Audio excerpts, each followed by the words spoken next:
So today I want to talk about something different from my last few videos, Mussolini fascism. I want to explain the three distinct eras that I see within it. Starting off with the first era. I see it that this era starts with the founding of the Italian fasces at combat, and when Partito Nazionale Fascista gets into power. This era is distinct and short, as this is the time before fascism came to power. It was truly revolutionary, as fascism claimed to be. It challenged socialist movements and socialist-controlled local governments to organize street violence and political struggle.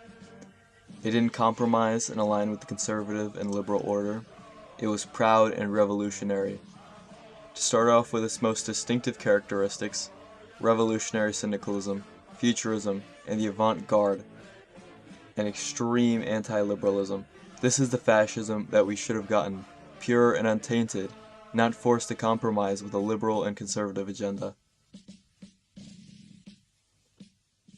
Now that we see Mussolini is actually in power, he decides to compromise with the prevailing order of conservatives, the church, and the military, so he can more effectively consolidate his power.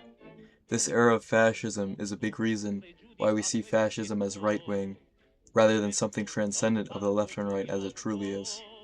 Obviously, with this compromise, its defining revolutionary zeal starts to fade.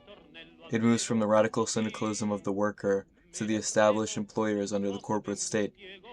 Along with this was the slow decline of futurism, from a defining piece of the movement, as he was forced to compromise with the weak, entrenched kingdom and democracy rather than bringing the great revolution of the totalitarian state, and moved towards a glorification of Roman and Italian history and tradition, rather than the avant-garde that defined it. After the invasion of Italy, the Grand Council of Fascism deposed Mussolini and offered peace to the Allies.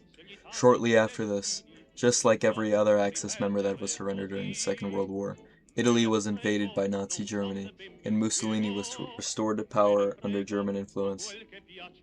This one is interesting, as Mussolini no longer needed to appeal to the prevailing order, as he was backed by one of the strongest militaries in the world at the time, if not the strongest. He went through wide-scale reforms, like socialization. This moved fascism much closer to its original revolutionary ideology. However, obviously, extreme influence on Italian ideology, now known as Republican fascism, came with the occupation. Unlike a lot of fascists, I actually don't have a big problem with this era besides the extreme racialism that came with the German occupation. Obviously, it's not the pure or intended fascism, as one of the cores of National Socialism is extreme racialism and anti-Semitism. Mussolini himself even described it as but the logical continuation of the program of 1919.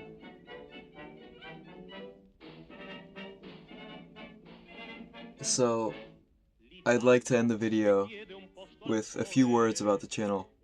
First of all, I'd like to thank everyone for helping me reach 25 subscribers, especially considering how inactive I've been. Thank you. I'd also like to apologize for the tremendous amount of stuttering in most of my videos. I'm not a great speaker and not much of a writer either. I just like to share my viewpoint on the world and history, but it seems disingenuous and lazy to use text-to-speech rather than record the audio myself. And obviously, there's the name change from The Average American Phalangist to a pseudonym I've used much more often online. I wanted to make it clear that I don't see myself purely as a Phalangist, or as a pure adherent of any one ideology. I consider myself independently of any historical ideology a third positionist, and in informal terms a fascist or neo-fascist. Anyway, Christ bless you all. Thank you all for watching, and goodbye.